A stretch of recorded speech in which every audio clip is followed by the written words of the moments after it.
जिले में वित्तीय वर्ष 2025-26 के लिए जमीन की नई गाइडलाइन दरें एरिया वाइज निर्धारित कर दी गई है। नई दरें लागू होने के साथ ही शहरी और ग्रामीण क्षेत्रों में भूमि पंजीयन, खरीदी बिक्री और स्टाम्प शुल्क की गणना अब संशोधित मूल्य के आधार पर की जाएगी। जमीन की खरीदी बिक्री को लेकर गाइडलाइन लागू होने के साथ ही पंजीयन कार्यालय में भीड़ भी देखने को मिल रही है। इंतजार की घड़ियां खत्म हो चुकी है। रायगढ़ जिले में जमीन को लेकर नई गाइडलाइन जारी कर दी गई है और इसे तत्काल प्रभाव से लागू भी कर दिया गया है। जिला प्रशासन द्वारा जारी अधिसूचना के अनुसार प्रमुख व्यावसायिक क्षेत्रों, मुख्य मार्गों और विकसित कॉलोनियों में जमीन की दरों में वृद्धि की गई है, जबकि कुछ आंतरिक और कम विकसित क्षेत्रों में दरों को यथावत रखा गया है।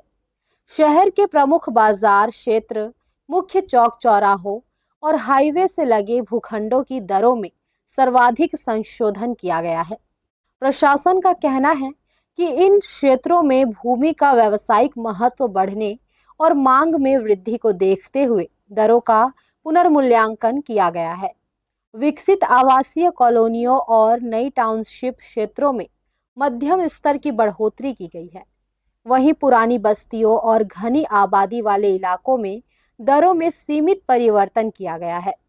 ग्रामीण क्षेत्रों में कृषि भूमि की दरें भूमि की गुणवत्ता, सिंचाई सुविधा, सड़क संपर्क और बाजार से दूरी को ध्यान में रखकर तय की गई है। जिन ग्राम पंचायतों में औद्योगिक या व्यावसायिक गतिविधि बढ़ी है, वहां दरों में वृद्धि देखी गई है। हालांकि नई दरों के लागू होने से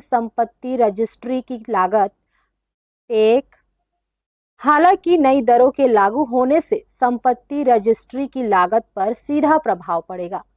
स्टाम्प शुल्क और पंजीयन शुल्क की गणना गाइडलाइन दरों के आधार पर होने से उच्च मूल्य वाले क्षेत्रों में संपत्ति खरीदना महंगा हो सकता है।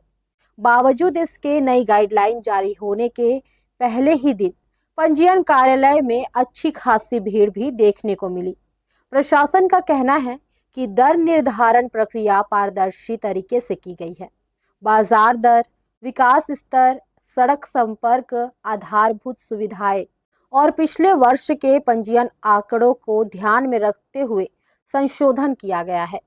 हर्ष न्यूज़ के लिए श्याम देवकर की रिपोर्ट।